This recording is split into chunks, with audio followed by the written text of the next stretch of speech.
have to give you a fancy introduction. Good afternoon.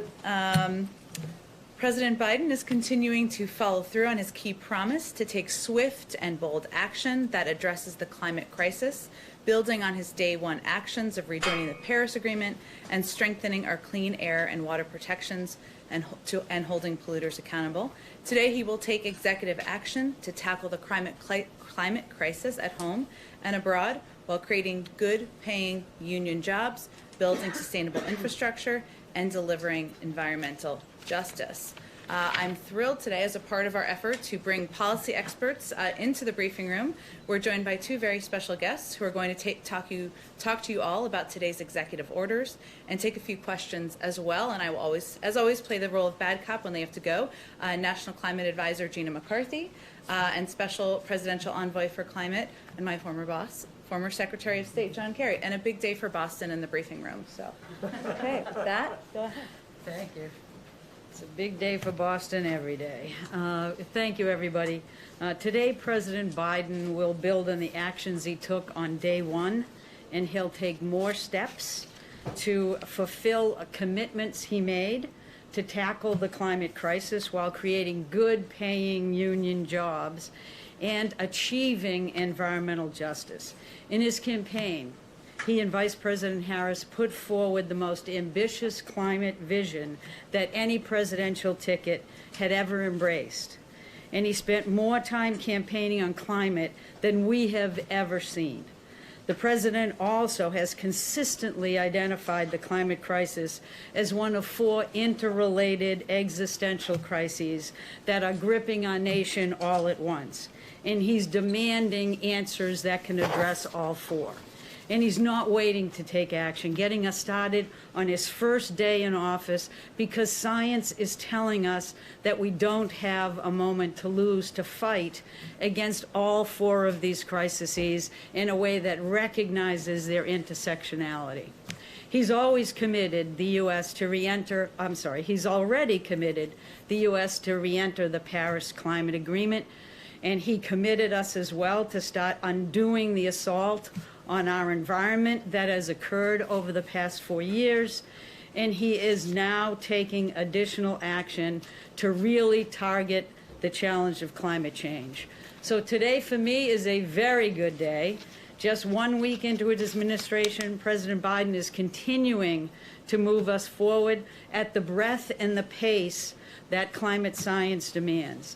Today's executive order starts by saying it is the policy of this administration that climate considerations shall be an essential element of U.S. foreign policy and national security. That's where the big guy comes in. It gives my colleague, John Kerry, the first ever international climate envoy, the authority to really drive forward a process that will restore American leadership on climate throughout the world. And you will see and hear more about that from Secretary Kerry. But here at home, we have to do our part, or we will not be able to make the kind of worldwide change that climate change demands. So this executive order establishes a White House Office of Domestic Climate Policy, and it directs everyone who works for the president to use every tool available at our disposal to solve the climate crisis, because we're going to take a whole-of-government approach. We're going to power our economy with clean energy. We're going to do that in a way that will produce millions of American jobs that are going to be good paying, that are going to be jobs that have the opportunity for workers to join a union. Because, as President Biden has often told us, when he thinks of climate change, his first thought is about jobs. And it should be, because people in this country need a job. And this is about making that happen in the most creative and significant way that the federal government can move forward. And we're going to make sure that nobody is left behind. And I'm not just talking about communities in terms of environmental justice, but workers as well. This order takes historic strides to address environmental injustice. It creates both a White House interagency task force to address environmental justice, as well as an advisory council. It directs the Department of Health and Human Services to create an Office of Climate Change and Health Equity, because after all, climate change is the most significant public health challenge of our time. And it tasks the Department of Justice with establishing an Office of Climate Justice, because we know the communities who are being hurt, and we know we have to start enforcing the standards today and ensuring that they are part of the solution in the places that we can invest. In fact, it commits 40% of our investment in clean energy towards disadvantaged communities so they can benefit from the new jobs that are available and seed that better future. President Biden's order establishes a working group on coal and power plant communities, because we have to make sure that in this transition, every agency in government is using every tool at their disposal to drive resources to those communities. And it fulfills long-standing commitments to leverage our vast natural resources to contribute to our clean energy future. It places a pause and review on new oil and gas leases on federal public lands and waters, consistent with a promise President Biden has repeatedly made and has been very clear in the face of efforts to distort his promise. And it sets a goal of doubling offshore wind production by 2030. In addition, he plans to sign a presidential memorandum that aims to restore scientific integrity across the federal government and earn back the public's trust, making a commitment to base solutions on the best available science and data. So today is a very big day for science and for our efforts to power our economy with good-paying union jobs. Thank you very much.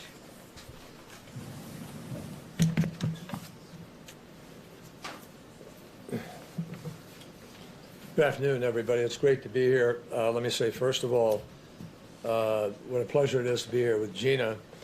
I'm a big fan of Gina's. Gina and I worked very, very closely together during the campaign when we sat down to bring the Bernie Sanders folks together around the Biden climate plan. And she is the perfect person to be tackling the domestic side of this equation, which is complicated.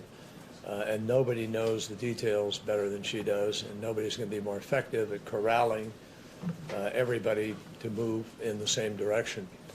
It's also an enormous pleasure for me to be here with Jen Psaki. She mentioned that nobody was her boss, but I had the privilege of working with her. And she, 7 years ago, we gathered in the State Department briefing room. She's traded up, obviously, but she has not given away any of her fundamental principles and commitment to telling you all the truth, telling the American people the truth, and doing so with great candor and transparency. And I'm very happy to be here with her.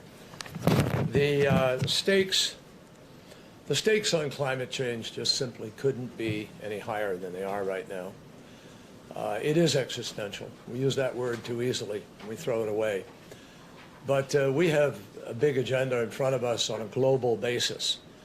And President Biden is deeply committed, totally seized by this issue, as you can tell by this executive order and by the other, the initiative of getting back into Paris immediately. That's why he rejoined the Paris Agreement so quickly, because he knows it is urgent. He also knows that Paris alone is not enough, not when almost 90% of all of the planet's emissions, global emissions, come from outside of U.S. borders. We could go to zero tomorrow, and the problem isn't solved. So that's why today, 1 week into the job, President Biden will sign this additional executive set of orders to help move us down the road, ensuring that ambitious climate action is global in scope and scale, as well as national here at home. Today, in the order that he will sign, that Gina has described to you, he makes climate central to foreign policy planning, to diplomacy, and to national security preparedness. It creates new platforms to coordinate climate action across the federal agencies and departments, sorely needed. And most importantly, it commissions a national intelligence estimate on the security implications of climate change to give all of us an even deeper understanding of the challenge. This is the first time a president has ever done that. And our 17 intelligence agencies are going to come together and assess exactly what the danger and damage and potential risks are. The order directs the State Department to prepare a transmittal package seeking Senate advice and consent on the Kigali Amendment to the Montreal Protocol, an amendment that by itself, if ratified and fully enforced globally, could hold the Earth's temperature by 0.5 of an entire degree, not insignificant. And it sets forth a process for us to develop an ambitious new Paris target, as well as a U.S. climate finance plan, both of which are essential to our being able to bring countries of the world together to raise ambition and meet this moment when we go to Glasgow for the follow-on agreement to Paris. So that's the only way for the world to succeed together, my friends. And so, again, this is an issue where failure literally is not an option.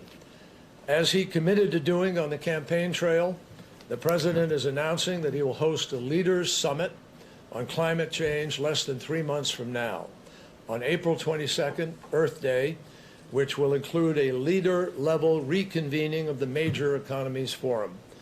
We'll have specifics to lay out over time, but the convening of this summit is essential to ensuring that that 2021 is going to be the year that really makes up for the lost time of the last 4 years, and that the UN Climate Conference, COP26 as it's called, which the UK is hosting in November, to make sure that it is an unqualified success. The road to Glasgow will be marked not just by promises, but by progress at a pace that we can all be proud of, and Gina is going to be putting her efforts into making certain that that is true. The world will measure us by what we can do here at home. So with these executive actions today, we believe we're steps further down that journey. Thank you. All right. Let's start with Nancy. Thank you so much, Secretary Kerry. A question for you and then for Administrator McCarthy. You talked about the fact that it won't really matter what we do very much if the rest of the world doesn't do the same thing. But the U.S. has had a fairly rocky relationship with China recently. How do you plan to try to bring both China and India to the table on this issue? Well, before I answer that, let me just say that the issue of making a difference, i.e. what we do at home, what I'm saying is you can't solve a problem alone, but our doing things makes an enormous difference. What Gina succeeds in pulling together is essential to our ability to have credibility in the world. Now, with respect to China, obviously we have serious differences with China on some very, very important issues. And I am as mindful of that as anybody, having served as Secretary of State and in the Senate.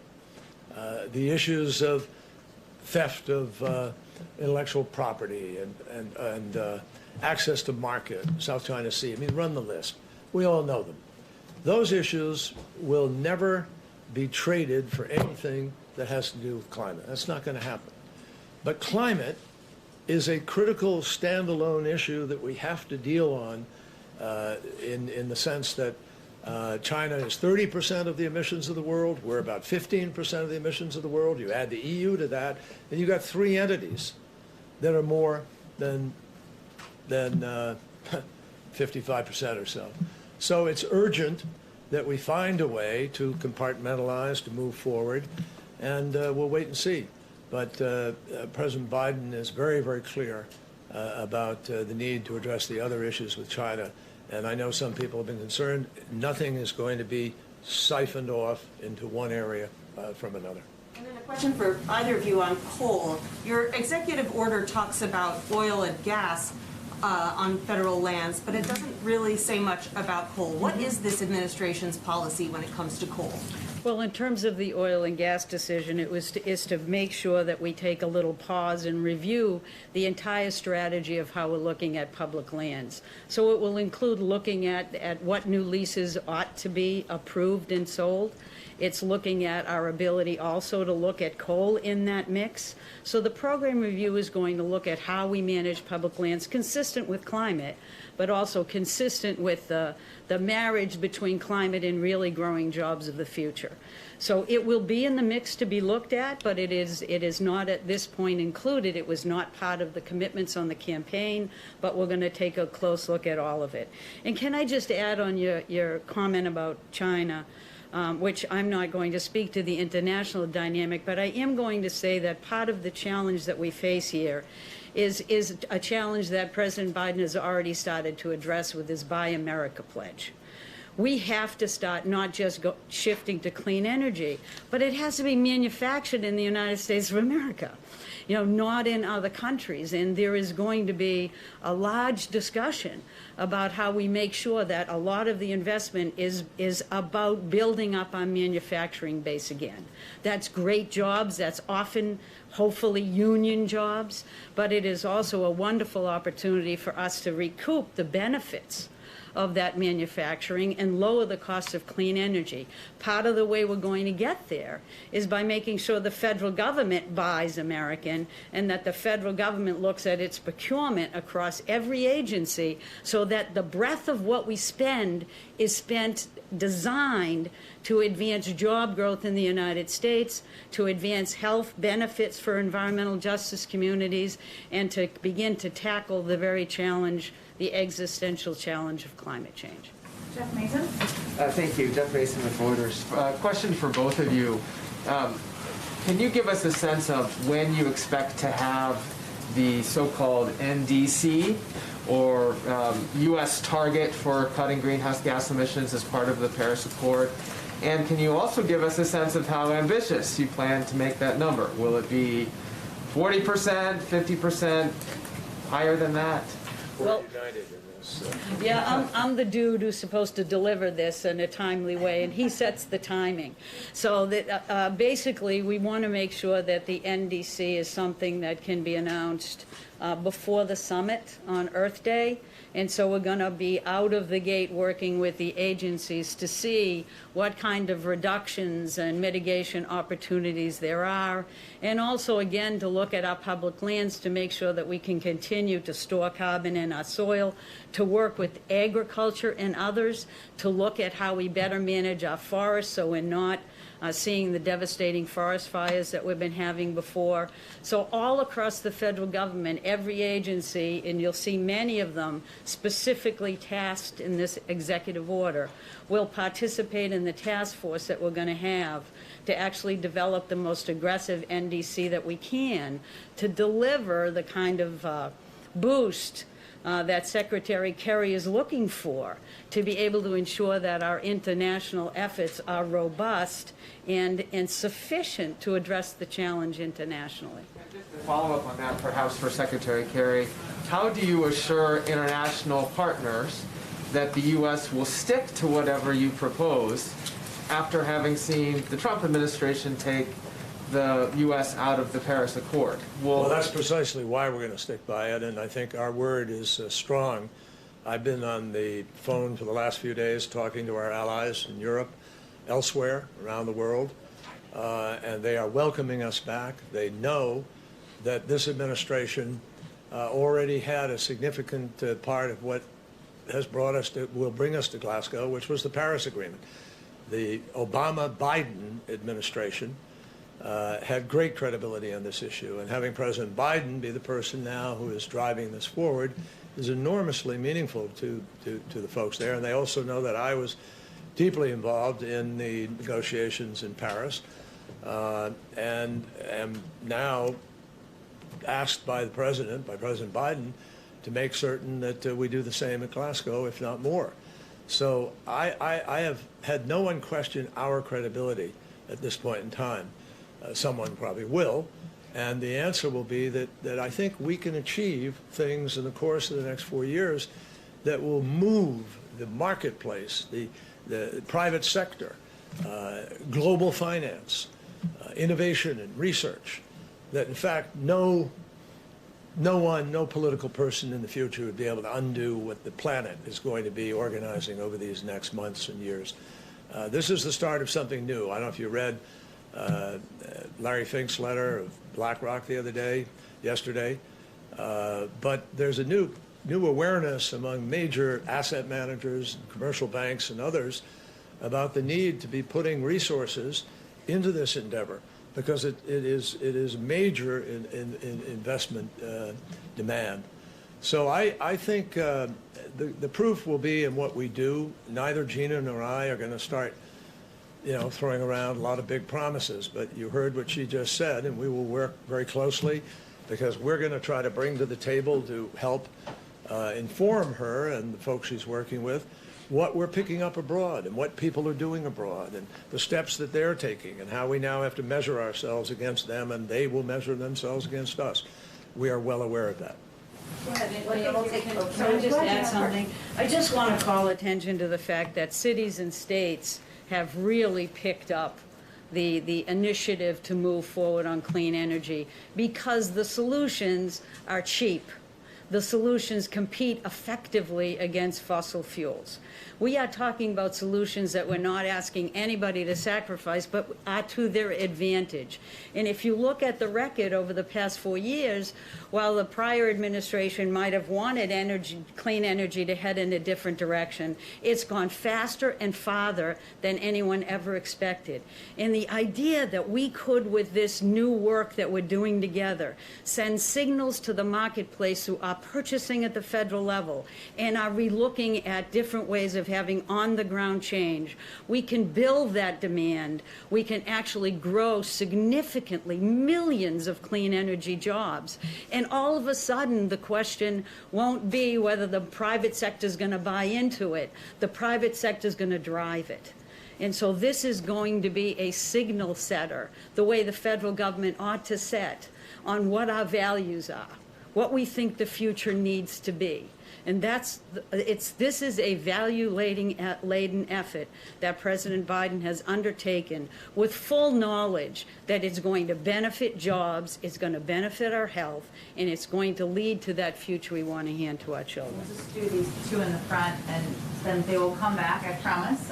So go ahead. Thank you. Mr. Secretary, if you would, there's certainly are oil and gas industry workers who are watching you both right now, who will hear the message that the takeaway to them is that they are seeing an end to their livelihoods. What do you say to them, particularly those people who President Trump struck a chord with on the campaign trail when he promised to save their jobs? What is your message to them right now? And also to the oil industry executives who are listening, are you putting them on notice today? Well, we didn't come here to put anybody on notice except to the seriousness of President Biden's intent to do what needs to be done to deal with this crisis, and it is a crisis. With respect to those workers, no two people are more in this room are more concerned about it, and the President of the United States has expressed in every comment he has made about climate the need to grow the new jobs that pay better, that are cleaner. You look at the consequences of black lung for a miner, for instance, and measure that against the fastest growing job in the United States before COVID was solar power technician. The same people can do those jobs, but the choice of doing the solar power one now is a better choice. And similarly, you have the second fastest growing job pre-COVID was wind turbine technician. This is happening. 75%, 70% of all the electricity that's come online in the United States in the last few years came from renewables. Coal plants have been closing over the last 20 years. So what President Biden wants to do is make sure those folks have better choices, that they have alternatives, that they can be the people who go to work to make the solar panels. They were making them here at home. That is going to be a particular focus of the Build Back Better agenda. And I think that unfortunately workers have been fed a false narrative. No surprise, right, for the last few years. They've been fed the notion that somehow dealing with climate is coming at their expense. No, it's not. What's happening to them is happening because of other market forces already taking place. And what the financiers, the big banks, the asset managers, private investors, venture capital are all discovering is there's a lot of money to be made in the creation of these new jobs in these sectors. So whether it's green hydrogen that is going to come, whether it is geothermal heat, or whatever it's going to be, those are jobs. The same worker who works in South Carolina today putting together a BMW, which happens to be made there, and is currently an internal combustion engine, can put together a car, but it's electric. So this is not a choice between having jobs, having good jobs, having the quality of life. Quality of life will be better when Gina has put her team together that produces choices for us that are healthier, less cancer, cleaner air. The greatest cost in America, the greatest cause of children being hospitalized every summer in the United States, we spend $55 billion a year on it, is environmentally induced asthma. That will change as we begin to rein in what we used to call pollution in this country, because it is pollution. And I think that workers are going to see that with the efforts of the Biden administration, they're going to have a much better set of choices, and frankly, it will create more jobs than stuck where we were. Could I just add by pointing out a couple of things in the executive order that I want you to just call to your attention? We talked about the Civilian Conservation Corps. That is an opportunity to put younger people into work in vitally important efforts. But if you look at this, it also has set up a task force that is looking at these coal communities that are really reliant on their local energy and utility. And it talks about how do we revitalize those economies. And it talks about how we can put people to work using the skills they currently have where they are, to start looking at those old abandoned oil and gas wells that are spewing out methane, or all of the coal that is mines that haven't been properly closed that are doing the same, that has great impact on climate, but also will keep an opportunity for those individual workers to have work in their own communities. We're not going to ask people to go from the middle of Ohio or Pennsylvania and ship out to the coast to have solar jobs. You know, solar jobs will be everywhere, but we need to put people to work in their own communities. That's where their home is. That's where their vision is. So we're creatively looking at those opportunities for investment so that we can get people understanding that we are not trying to take away jobs. Remember, when we say climate change, eventually people are going to think jobs, just like President Biden, when he hears the words climate change. And so we'll do everything we can to recognize that revitalization is necessary in these communities, to find creative ways to put them to work, and then we're going to do as Secretary Kerry says, and start investing in new technologies and new manufacturing. And that includes the large manufacturing like cement and steel. That's work that we should be doing here. That's work that inevitably is going to be necessary to rebuild our infrastructure, which is also one of the biggest opportunities we have for job growth moving forward. Two quick ones. Sure. Administrator, one to you and one to the Secretary, if I may. What you may hear from some corners of criticism is why are we doing this now when we're already in an economic crisis? You look at the state of New Mexico, where 1/3 of the state's budget is funded by oil and gas. So why not let the country get back on its feet before we do this? Well, the issue in New Mexico is that somebody reported a bit incorrectly, or maybe not as precisely enough, that this wasn't about impacting existing permits and fracking. This was about new leases on federal lands.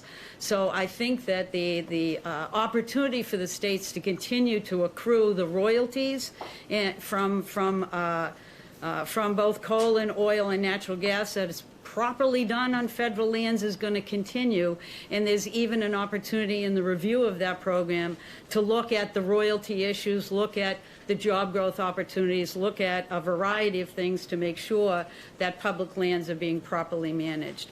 Now, in terms of the job issue, we're explicitly doing this because our economy is right now stagnant.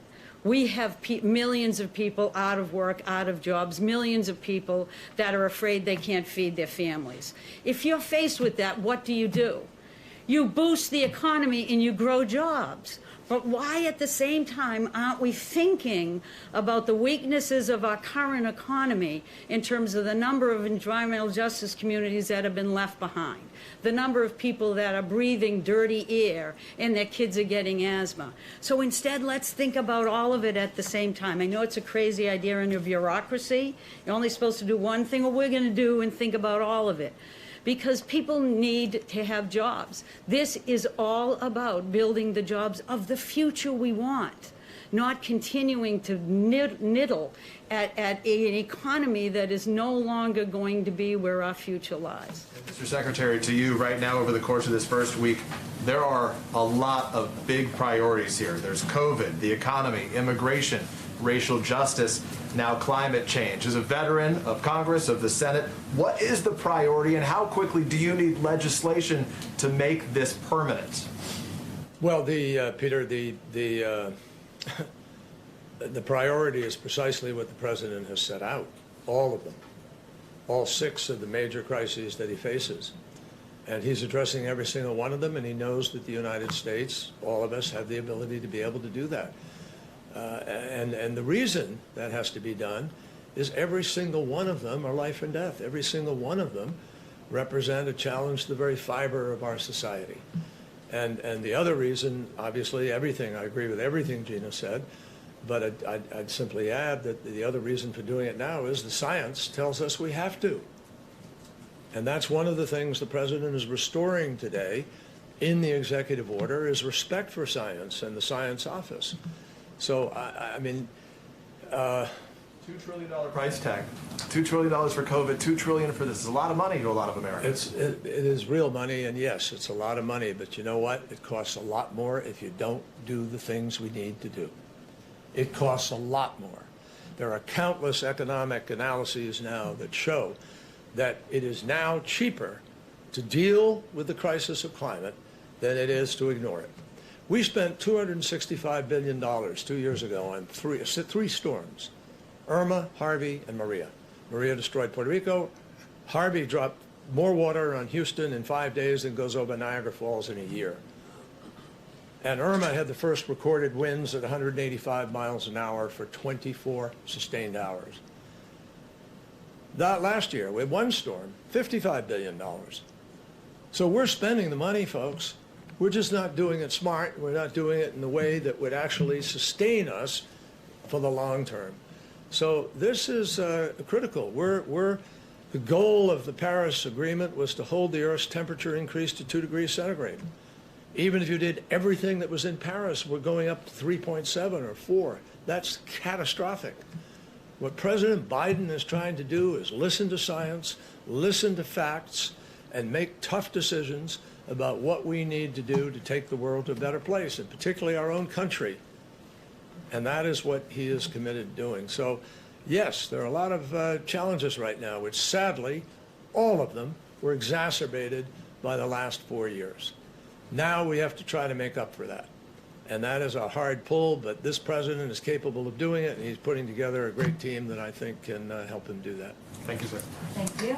Thank you. Thank you, Gina McCarthy. Thank you, Secretary Kerry, for joining us. You're free to go. Thank you. To go see the president.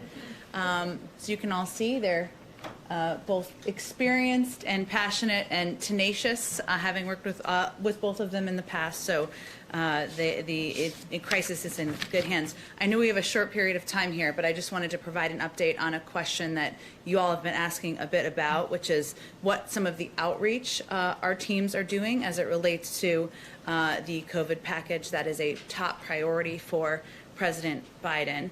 As we have talked about almost every day in here, probably every day, our team continues to build support for the American Rescue Plan as more and more voices across the country recognize the urgent need to get American families the help they need. We've obviously seen a broad coalition of support emerge from the Chamber of Commerce to Senator Sanders and organized labor to hundreds of mayors and local public health officials. The president and vice president are engaged directly with members and have had a number of productive conversations that will continue through the course of the week and will only pick up in the days ahead. Senior White House officials are also engaging with not just congressional leaders, but also state and local officials, key constituency groups, and others to gather feedback on the proposal and move the package forward. So let me give you a couple of examples from just yesterday. Chief of Staff Ron Klain engaged with members directly throughout the day, as did Senior Advisor Anita Dunn, which they will both continue to do moving forward.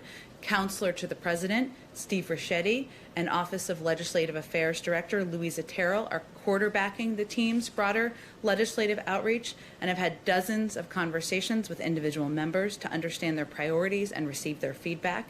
In addition to ongoing conversations with leadership on both sides of the aisle, already this week, members of the National Economic Council and Domestic Policy Council and staff from Treasury have met with the relevant committees, including Senate Banking Committee, Senate Finance Committee, House Ways and Means, House Financial Services, House Education and Labor, and the bicameral Small Business Committee. NEC Director Brian Deese is doing one-on-one briefings with members of Congress and meetings with caucuses, including yesterday's meeting, which I believe has been reported, with the Problem Solvers Caucus to discuss the proposal. Hill engagement will continue with Jeff Zients and Brian Deese meeting with the New Dem Coalition, along with several other briefings that are scheduled. Also, our outreach isn't limited to Congress, which is vitally important. This isn't just about speaking to elected officials. This is also about speaking to the country and building support and educating and engaging with leaders across the country. So yesterday, Jeff Zients and his team spoke with bipartisan governors. As you all know, they talked about the COVID package by the National Governors Association, organized by them, and administration officials briefed tribal leaders and a number of mayors yesterday as well. And the Office of Public Engagement, led by Cedric Richmond, briefed civil rights groups yesterday, including the NAACP, the National Action Network, Justice Action Network, Urban League, Coalition of Black Civic Participation, and Black Women's Roundtable. Today they have meetings with labor leaders, advocates for young people, as well as organizations dedicated to building wealth in the Black community. On Friday, OP will also, the Office of Public Engagement, I should say, I hate acronyms, will convene 100 presidents of historically black colleges and universities also to discuss this proposal. And the only other thing I wanted to mention before we get to your questions is that, as you all know, Treasury Secretary Janet Yellen was just confirmed.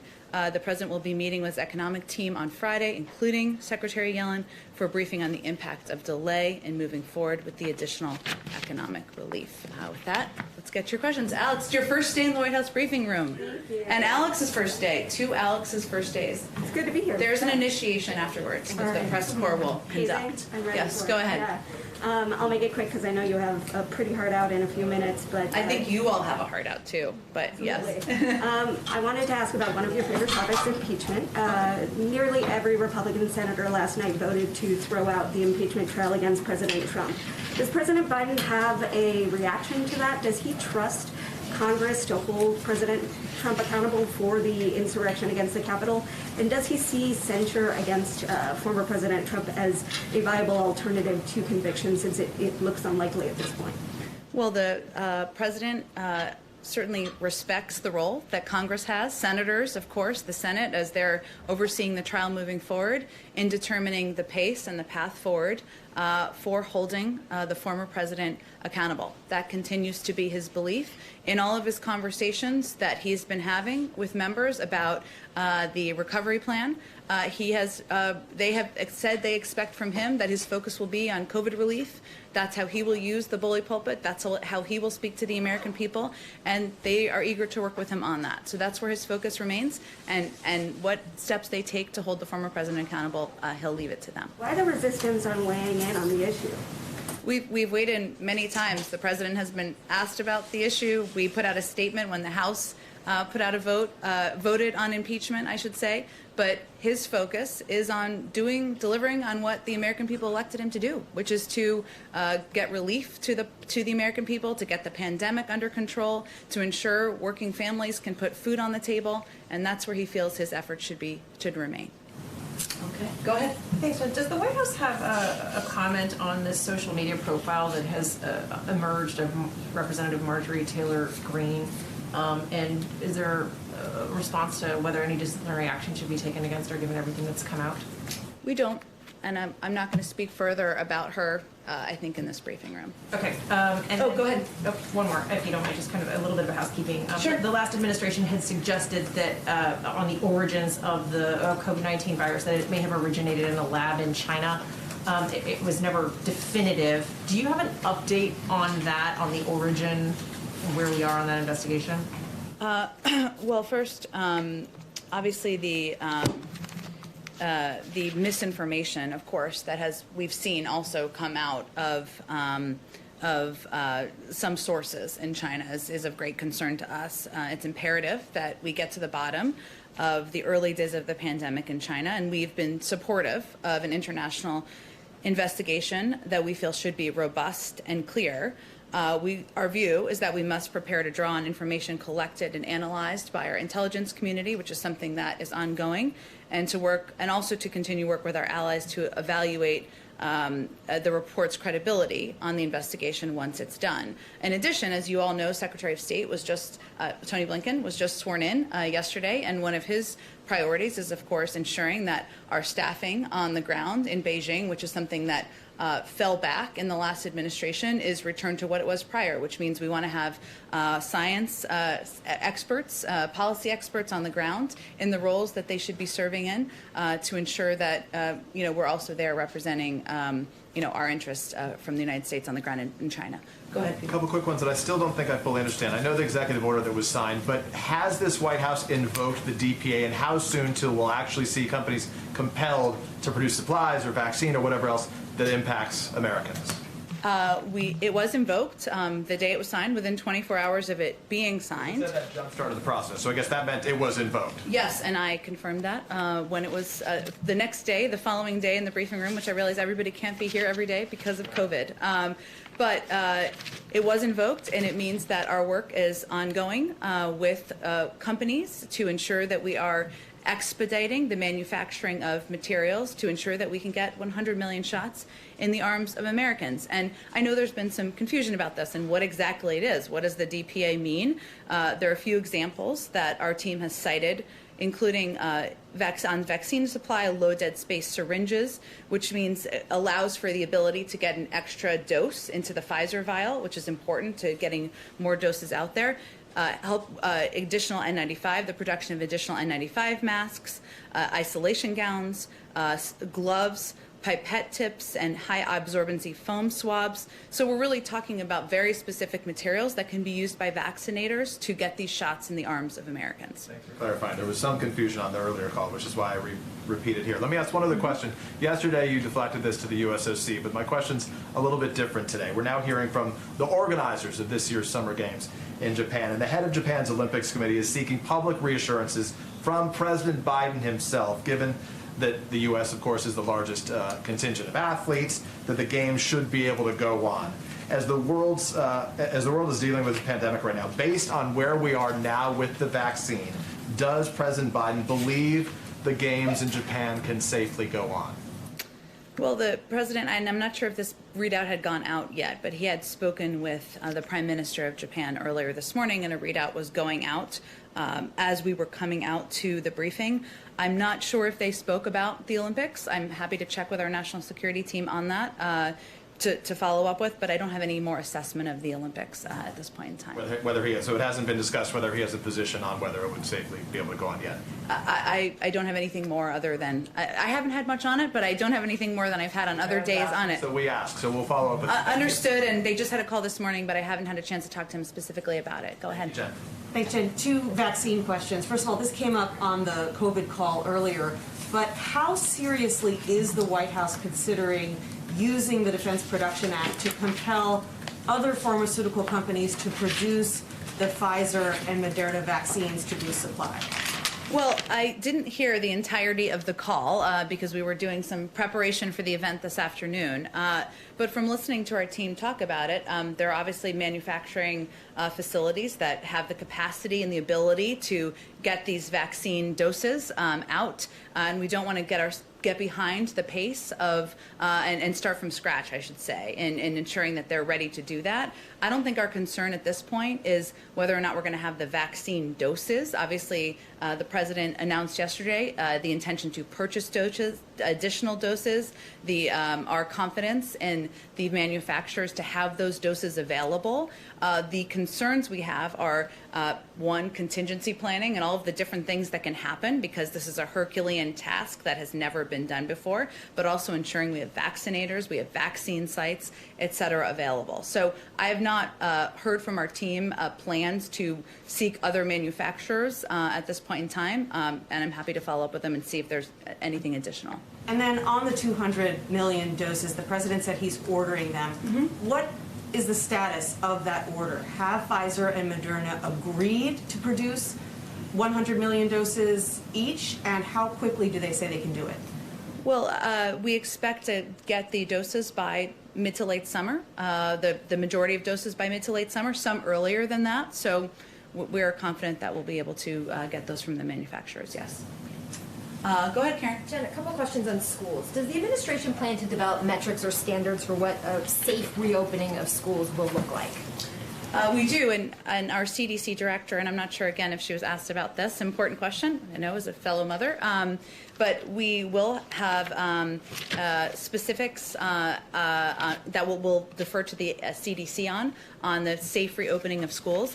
As you know, the president has talked about his commitment and his goal of reopening most K through 8 schools within 100 days. There are obviously a number of steps that will need to be taken in order for that to be possible, but he has directed the Department of Education, the Department of Health and Human Services to provide guidance on safe reopening and operating for schools, childcare providers, and institutions of higher education. But as our COVID team has outlined, that's going to require testing materials, support for contact tracing, vaccinations for teachers, and ensuring they're equitably provided. But our CDC director and team will be looking into putting together some specific guidelines so there can be clarity on that front, which I know a lot of districts are looking for. Those things you mentioned all cost a lot of money, and a big part of the COVID relief package is a lot of money to go to school reopening. If Congress doesn't approve the money you want and schools don't have what they need to pay for things to open safely, would the president support teachers staying at home and support virtual learning continuing through this entire school year? Well, I think the president recognizes, as we all do, the value of having children in schools and doing that in a safe way, which is one of the reasons he set this ambitious goal of reopening most K through 8 schools within 100 days. But one of the reasons that the funding for safe reopening, for getting schools the equipment, the testing, the ventilation in some cases that they need, is because nobody wants to be having a conversation in May or June about why schools are not reopened. So this goes back to the argument that our team has been making and all of these calls and engagements and meetings that I outlined about the importance and vital nature of each component of the package. So we won't get into a hypothetical. We are confident that Congress will move forward with a package. Let me just go. Oh, we got to wrap up soon. Okay, I'm sorry. We'll do more questions tomorrow, but we had two such great guests. Jen, go ahead. Thanks. I just have two quick questions. One is just on the climate actions today. They leave out Treasury's Financial Stability Oversight Council, which experts say could play an influential role in addressing climate risks. Does the administration have plans to take action on climate finance, and should FSOC direct agencies and regulators to address climate change? Well, I'm going to use a reference that my friend and colleague, Ambassador Susan Rice, used yesterday, which is there are 1,453 days left in this administration, and addressing climate and the crisis of climate is an issue that the president has conveyed to members of his cabinet, members of his senior team, as an absolute priority. So Secretary Yellen has been in her role for one day, but certainly I'd send you to them for any more specifics, but this is the beginning, not the end of our work on climate. Nadia, go ahead.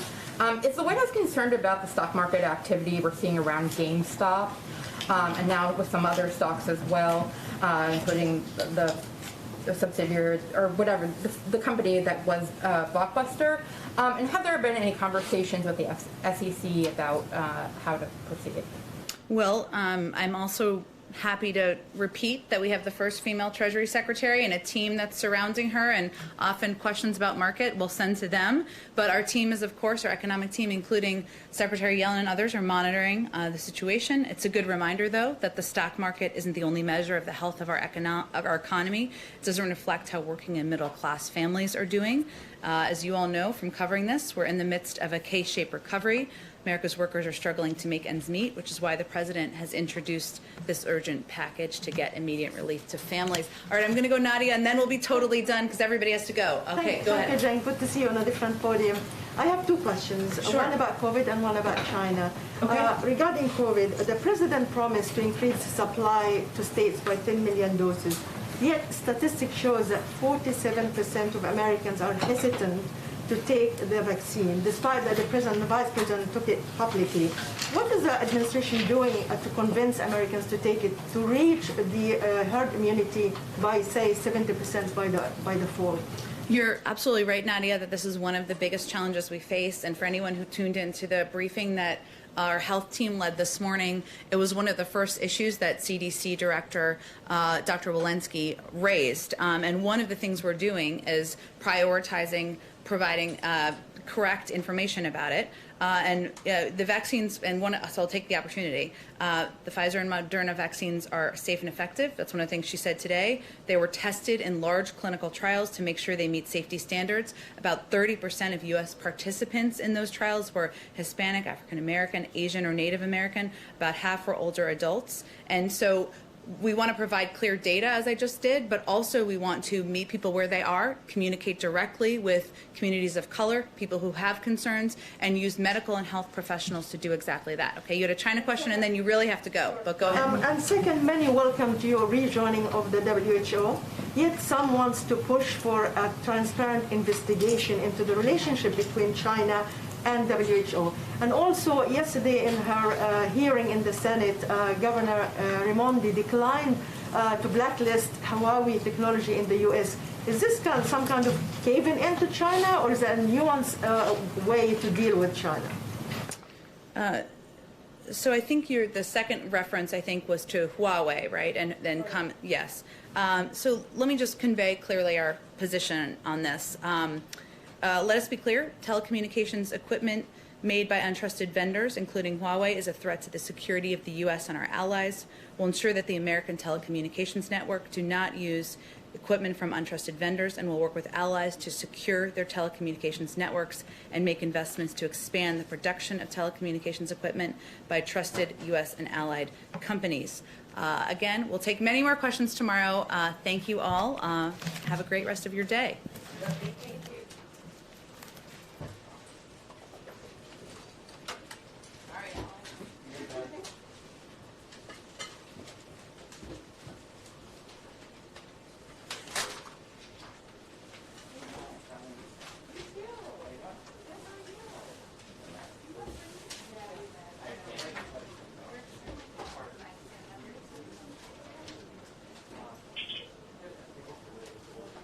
Report to the palm room doors now. Palm room doors now.